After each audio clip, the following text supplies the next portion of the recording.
Yo, what's up, everyone? To ski back for another video. Before we start, I hope you guys had an awesome Christmas. Mine was alright. I hung out with my mom and we went to this Italian place. It was pretty fun. Today, we are checking out a video by Big Tug called Why Your Favorite Christmas Movie Sucks. Let's just get into it. If you enjoyed the video, like, subscribe, follow me on my Instagram and Facebook, and yeah. Is it recording? Yeah, we are. Judgmental holiday pigs and binge the entire ExtraTug.com archive now! New signups get 7 days completely free. Join now and hide in the bathroom and watch my videos. Gather round, Tuglets, it's time for the Christmas holiday special, or whatever. To celebrate the season, I thought we'd get cozy in front of a fire. This is as much as the budget could allow. And I thought we'd start things off with a poem. It's holiday cringe, it's fun. Reading poetry is a completely normal 21st century thing to do. Do not give me shit for this, I'm being very nice. Okay, here it goes. 'Twas the night before Christmas when all through the house not a creature was stirring, except Tucker the human mouse. What in the atrocity is that? That's kind of f***ing mean.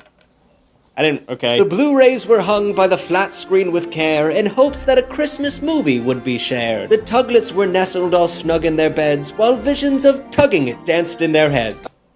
Okay, I'm gonna call it there. I don't want to hear about anyone busting a chestnut around this open fire. Why do you guys always talk about tugging it? I know it's the joke, but Jesus Christ, it's Christmas. But that poem did give me a great idea. We should probably talk about Christmas movies. There's about 1 billion of them. Most of us could likely think about a dozen or so holiday classics off the top of our heads, but there are actually thousands of options. Home Alone is always my favorite. I just gotta go ahead and point that out. Home Alone, there's no better Christmas movie than Home Alone. For Christmas cinephiles. And they don't stop making them. I can't believe this is profitable. In 2023, 116 new Christmas movies were released. In 2024, over 100 more were added to the pile. With so many options, it shouldn't be hard for all of us to find something appropriate to watch together as a holiday treat. I'm sure there's nothing problematic in any of these movies, right? I'm baiting you all into... I'm not baiting any of you. We just talked about tugging it. I'm leading you to the obvious answer that a lot of Christmas movies are f***ed up. But first, let's do an ad! I love cola. Boy howdy, can I not stop drinking this stuff. But the issue is, it's probably the worst gosh darn thing I could put in my body. So much sugar, zero functional benefit. I'm skipping into a complete capitalist wet dream. Back when Santa could smack the shit out of an elf if they didn't meet their Etch-a-Sketch quota. What, you didn't think... Oh my god, not the Etch-a-Sketch or whatever. Dude, I used to have one of those things since when I was like 5. Do they even still make them? I literally forgot all about the Etch-a-Sketch. I don't even think kids play with toys. All they do is fucking play with the fucking iPad nowadays. Oh, hold up. Right? He's beating the shit out of those little guys. Just how many Etch-a-Sketches did you get finished? I made, 85. That movie's fucking hilarious. Oh. Anyway, how about we go with an all-time classic like White Christmas? Not only is it old-timey, but it's a musical. How delightful. Oh my, I fucking hate musicals. Dude, I don't give a shit what anybody says. Almost all musicals suck except for The Greatest Showman. That is the only musical I would say that is good. White Christmas was a massive hit in 1954, earning $12 million, which in today's money is about 18 kajillion bajillion fun coins. It's just so much goddamn money. It was the biggest movie of the year. In fact, it was almost too big to fail. At the time, Hollywood was concerned about TVs scooping all their heat, so they threw the kitchen sink at this movie to entice audiences to go to the theater. Not only did it feature the song White Christmas, which had already been a bona I feel like I know this movie. That like fide holiday hit since 1942, but also starred heavy hitters such as Bing Crosby and Rosemary Clooney. And it was directed by Michael Curtis, who was responsible for Casablanca, and it was the first movie to feature VistaVision, an innovative high-resolution film format. Alright, sounds good to me. Let's fire it up on the old DVD player. Oh, actually, you know what? There is one I guarantee those things came in fucking VHS tapes. Because that movie looks fucking old. It looks like it was made when VHS tapes were popular. Kind of problem here. White Christmas is an itsy bitsy, itty bitty little bit of, it's super racist. It's pretty fucking racist. Even if you ignore the Well, yeah, I would say so if it's called White Christmas. I'm just gonna go ahead and point it out though. Any movie called White Christmas, it has to be racist. That the song White Christmas was originally written for the movie Holiday Inn, which prominently features blackface, it's hard to ignore that entire minstrel show scene in the middle of White Christmas. Oh my god, is it a lot. Now, to their credit, they did ditch the blackface this go around, but here's the thing. Minstrel shows were undeniably racist. I'm not being woke here. It's a minstrel show. To be honest, I wouldn't even blame them though, because for that, back at that time, it was probably normal for that. So like, you can't really, yeah, you can blame them, but also like, it's like nowadays, if that was popular, everybody would say it. You would say it, I would say it, like it would just be popular, but you know, since it's not, people are saying, you know. It's not like, oh, I wish the liberals took our minstrel shows away. It's always been a pretty big fucking issue. Minstrel shows were built entirely on exaggerating racial stereotypes for a laugh, and they pretty much always used blackface. But by the 1950s, minstrel shows had been dead in professional entertainment industry for nearly 4 decades. So, when the characters of White Christmas gleefully sing the line, "I'd rather see a minstrel show than any other show I know," you kind of get the feeling that the title White Christmas had nothing to do with snow, and it had to do with a bunch of white people being dicks. Why would they bring that up? It's so fucking weird. Okay, let's stop fooling around here. Instead of reaching for an old classic, let's reach for the classic holiday movie, aka It's a Wonderful Life. It doesn't get... When are you going to get to Home Alone? I don't give a shit about these other movies. Say Home Alone. better than this. It's a Wonderful Life routinely tops the list of best Christmas movies ever, and even showed up at number 11 on the American Film Institute's original list for the best American films ever. So, this should be a slam dunk, right? There's no way this can go wrong. The reason I'm asking that is because, I'd hate to admit it, I've never seen this movie. Yeah, Sorry, guys. me neither. It's black and white. Those movies are hard for me. But I'm not alone. When It's a Wonderful Life came out in 1946, it was a box office flop. In fact, it lost hundreds of thousands of dollars and bankrupted the studio that produced. Wait, if it's such a big movie, why wouldn't they release it in color? Because I know with some movies, like the ones, especially the ones back in black and white, if the movie is so popular, they'll release like a colored version of it. Why do they not do it for this movie? It. But not only did this sentimental movie perform poorly with Americans who just lived through World War II, it also pissed off the FBI. The FBI, guys, you gotta get back to killing JFK. I don't know what you're doing here. In 1947, it was flagged in an official FBI memo as a film that was potential piece of communist propaganda. Really? In my Christmas special, we're gonna be talking about the Cold War, the USSR. Chris, don't play that fucking music. Do not do that. Apparently, the feds didn't like the banker's portrayal in the film, and they chalked it up to anti-capitalist rhetoric. Wait, now I'm super confused. Are you fucking kidding me? They did that shit because of a fucking character? Box office flop, but a Christmas classic and also communist propaganda.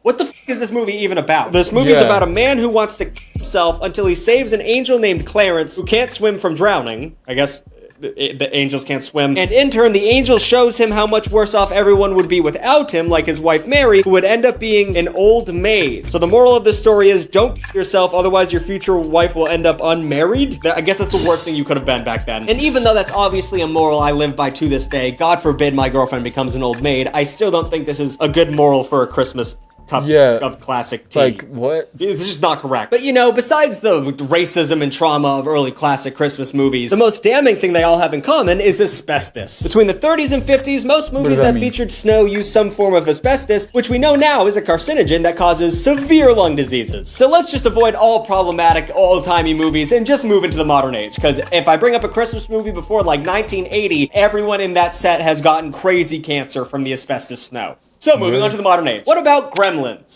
I remember seeing this one. Gremlins? I've never seen Gremlins, but I thought that was a horror movie, not a fucking Christmas movie. I'm sorry, what? It's the creepy little Furby things. I've never seen that. I've never seen Gremlins, but I literally thought it was a horror movie. I didn't think it was a Christmas movie.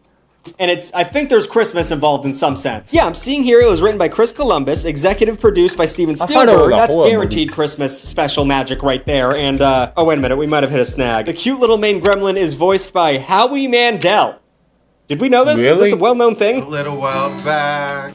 The guy from Deal or No Deal, that's the guy who fucking voices him? Again, I've never seen Gremlins, so I wouldn't know. I accidentally posted a prolapse. Didn't Daddy, know what it was. That's And crazy. of course, there is a sprinkling of racism. It's whatever. I mean, the creatures themselves can only be bought through a dodgy dealing in Chinatown. And of course, the evil gremlins who terrorize the white suburban town are depicted as loud, breakdancing little monsters who devour fried chicken. Oh. Come on now, that's a bit... The fried chicken really pushed it over the Yeah. edge. But the movie itself can't be that traumatic, right? No, it's fun. It's fun, apart from Phoebe Cates' horrifying monologue. We can't play it here without getting demonetized, so for a special Christmas treat, I'm going to recite it to you now. The worst thing that ever happened to me was on Christmas. Oh god, it was horrible. It was Christmas Eve. I was 9 years old. Me and my mom were decorating the tree, waiting for dad to come home from work. A couple hours went by. Dad wasn't home, so mom called the office. No answer. Christmas Day came and went, and still nothing, so the police began to search. 4 or 5 days went by. Neither one of us could eat or sleep. Everything was falling apart. It was snowing outside. The house was freezing, so I went in to try to light up the fire. That's when I noticed the smell. The firemen came and broke through the chimney top. Me and my mom were expecting them to pull out a dead cat or a bird, and instead they pulled out my father. Oh my god. He was dressed in a Santa Claus suit. He'd been climbing down the chimney, his arms loaded with presents. He was going to surprise us. He slipped and broke his neck, and he died instantly. And that's how I found out there was no Santa Claus. Jesus Christ. Were chimneys in the 80s able to be climbed down? I've never seen an actual chimney that's that big. Why would he do that? That was stupid. Okay, here's a safer idea. Home Alone. We'll talk about Home Alone. That seems My movie, man. like a slam dunk. You know, just the classic tale of an 8-year-old kid left alone for Christmas while his family goes on vacation, who is then forced to protect his house from thieves by using deadly force. Okay, now that I say that out loud, a little bit more sadistic than a Christmas classic. I mean, first of all... Nah, about Home Alone. I've heard so many people say Kevin from Home Alone is Jigsaw. I don't know. Full-blown child neglect. That is obvious. There's no telling what a child would get up to left to its own devices. A good example of this being this one f***ed up scene from Home Alone. No big deal, just a I don't remember that. extremely young child staring at a Playboy. We've all been there, right? Just 2 years after this movie came out, a couple in Chicago actually left their 4 and 9-year-old daughters at home during Christmas while they took a 9-day vacation to Mexico. It caused such an uproar that it actually changed the state's legal definition of child abandonment. So it's pretty cut and dry. The McAllisters should be absolutely thrown in jail. And then there is the absolute violence that comes along with this movie. Of course, we're rooting for Kevin against the wet bandits, but that also means we're rooting for death. I think it goes without saying, but the booby traps that Kevin was setting up were like very intense. Dude, I've always said that too. If that movie was rated R, they would have died 12 times over. The amount of traps, like getting your fucking hit, when that dude's head gets lit on fire, the fucking electrocution when, like, I think it was in the second one where, like, he puts his head in the toilet when, like, his head is getting electrocuted. They would have died like 26 times. To kill somebody, murder somebody. Like the iron that drops from the laundry chute onto Marv's face that probably would have caused a blowout fracture. Or the burning hot doorknob, which is visibly glowing red, meaning it's probably at least 750 degrees, which would probably cause you to lose your hand. Oh, and a paint can to the face, one of the smaller discrepancies here, that could knock you out cold while causing facial bone fractures. Basically, any one of those things could change your life forever, and putting all of those together, you're f***ing dead. Merry Christmas, you filthy animal. But you know what? Maybe I should stop looking at Hollywood for our Christmas movies. It's not like they're the barometer of wholesome behavior, but I do know one company that's made the morality of the holidays its entire brand. I'm talking, of course, about Hallmark. My mother loves Hallmark movies. Yes, dude. These people, when as soon as it reaches December 1st, they play nothing but Christmas movies. Literally nothing. 24/7 Christmas. Dude. Like, I like that they celebrate it, but, like, dude, it's like, fucking play something else, dude. Because, like, I swear, and it's not even like they play good Christmas movies. There's some, like, fucking shitty-ass Christmas movies. I fucking hate them. Not only do they dominate the greeting card business with a 51.2% share of the market, they've also come to dominate the world of Christmas films. In 2001, Hallmark entered the TV business by acquiring a major stake in the Odyssey Channel, a former Christian network. That's why they believe in Jesus and Santa so much. Their strategy for standing out in the crowded cable market was simple. Original movies with no controversial plots and a heavy focus on Christmas. Every year, Hallmark produces literally about 40 Christmas movies, which is too many Christmas movies. They aren't just decking the halls with boughs of holly, they're cramming holiday content down our throats until we barf tinsel. So, given the Christian-adjacent, mom-approved ethos of the Hallmark Channel, I'm sure we can find one of their holiday movies that could satisfy every tuglet out there. Actually, probably not not. Once again, I f***ing hate Hallmark. So let's take a look at some of these Christmas movies. There's Moonlight and Mistletoe, a tale of a city-dwelling businesswoman returning to her small-town home to help save her father's Christmas theme park. That's fun. Or Return to Christmas Creek, a movie about a city-dwelling app developer returning to her small hometown to rediscover the meaning of Christmas. Okay. Or Heart of Holidays, the story of a city-dwelling stockbroker. See, they changed it up. Returning to her small hometown to reconnect with her mom during... Okay. That's what I'm saying. Like, most of these movies, they're like fucking Temu movies. Okay. Oh, okay. Or not Temu, but fucking Tubi movies. I don't know why I said fucking Temu. These are all the same. All of them are the same. I know these are supposed to be a little formulaic, but this is pretty much the Mad Libs version of making a movie. The protagonist is always a no-nonsense city woman who is good at business but bad at feelings. She returns to her small hometown where she rediscovers the Christmas spirit. Then she usually meets a man who doesn't care about the grind and dedicates themselves to being the type of person who makes cupcakes for every holiday or some shit. Now, if this were one or two different movies, you could just call it different strokes for different folks and just move on. You know, trad wives need content too. But the fact they pump out 40 of these movies a year speaks to something much darker. This is patriarchy wrapped in a bow and ribbon. The values that these movies purport are outdated at best. And if you imagine these characters outside of the context of the holidays just throwing away their lives for traditional gender roles, well, it feels pretty dark and a little bit f***ed up, I'm gonna be honest. And look, call me woke all you want, but I feel like I'm going pretty easy on Hallmark here. In 2019, Salon published an article where author Amanda Marcotti says these movies are the platonic ideal of fascist propaganda. That's really woke. I'm not going that far. And if you were assuming this meant she evoked Nazi Germany, you'd be right. Okay, so even if these movies seem pretty harmless, the fact that they are boringly predictable and in some cases get people so upset they start yelling about Hitler pretty much means they're overtly toxic to me. I don't want any part of this. If I'm ever gonna find a Christmas movie that... Nah, that's insane. To watch a Christmas movie and then be so upset you talk about fucking Hitler is insane.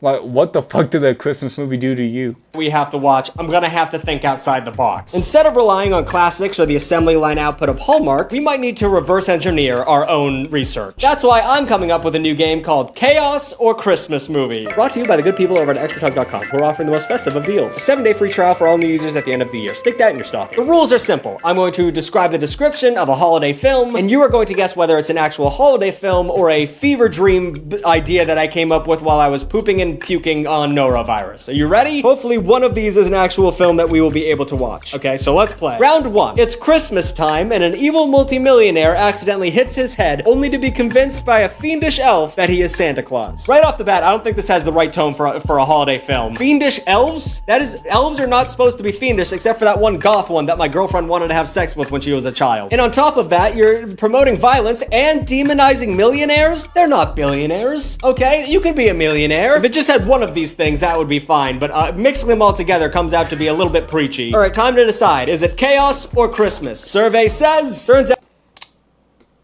I would say that sounds like a ridiculous movie, but knowing how movies are nowadays, some wacky ones, I would say yes. This is Christmas. It's a plot of a movie called Santa with Muscles, Yeah, see what I said? starring Hulk Hogan. Okay, this might be...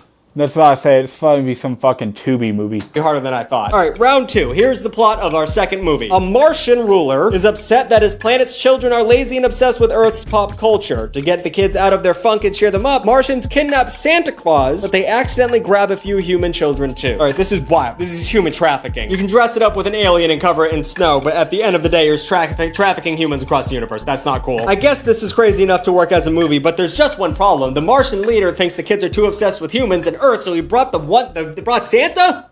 That's human and Earth in one thing. This is a bad plot. Now it's your turn to decide. Chaos or Christmas? Survey says... Chaos. This is a 1964 film. Santa Claus conquers the Martians. We spent so much time joking... What the fuck? This is a 1964 film. Santa Claus... What the fuck is... Dude, what the... That looks like a fucking cheap-ass movie that you would see, like, advertised in, like, the fucking 60s. conquers the Martians. We spent so much time joking about how Gremlins is unhinged this holiday season, but I'm starting to think that that was a precedent for all the madness. All right, I'm probably not ready for round 3, but here it goes. Friends accidentally summon an ancient demonic Christmas elf after performing an anti-Christmas pagan ritual in the woods. The elf is a neo-Nazi trying to create a master race. I don't even know how I could talk about this one without getting demonetized. So as crazy as it sounds, there are some Christmas-centric ideas here. And of course, super religious people are always talking about a war on Christmas or some dumb shit. So this part is not actually a stretch, but I don't think the Nazis and holidays generally cross paths. I mean, I guess Nazis do celebrate Christmas. I don't know. So what do you think, my sweet tuglets? Christmas or chaos? Answer is, holy shit, it's a Christmas movie called Elves. This little gem came from, surprise, surprise, What? Do I need to watch these fucking movies? What? 80s. So yeah, just another feel-good Christmas movie that won't make anyone feel uncomfortable at all. I guess the plot gets even crazier too. One of the friends that accidentally conquers the demonic elf is the last virgin on the planet with pure Aryan blood, so the demon is hellbent on breeding with her. Jesus, maybe there is a war on Christmas. Okay, we'll play one more round. Okay, just one, and we're gonna pack it up. A young bride is to be visited by an angel who tells her she is pregnant with a divine baby, even though she's never known the intimate touch of a man. Well, that doesn't sound believable at all. That sounds stupid and made up. Christmas or chaos? Joke's on you. That Movie. is the synopsis of Jesus' birth. If you didn't know, I don't know what you're doing here. This is a Christian country. God damn it, you should know the stories. Well, I guess that settles it. Christmas movies suck, and they're all on the naughty list. You know, I'm not even in the mood for Christmas anyway. This fucking costume sucks. It's hot as shit and itchy. I think I'd rather watch Christmas Star Wars special and pass out eating an entire plate of cookies. I don't like Star Wars, but I love the Christmas Star Wars special, because this is an absolute show. Merry Christmas, Tuglets. Don't forget to like and subscribe, and comment down below what your favorite dumbass Christmas movie is. I can't believe we didn't even talk about Rankin and Bass. Oh my god, I should have talked about Rankin and Bass. And remember, you can join this little cult of extra Tuglets. Nah, you guys comment down what's your guys' favorite Christmas movie. Mine, as I've said, is Home Alone. Always will be. If you enjoyed that video, like, subscribe, follow me on my Instagram and Facebook, and Merry Christmas, and I hope you guys had a good Christmas, because Christmas is over now. See ya.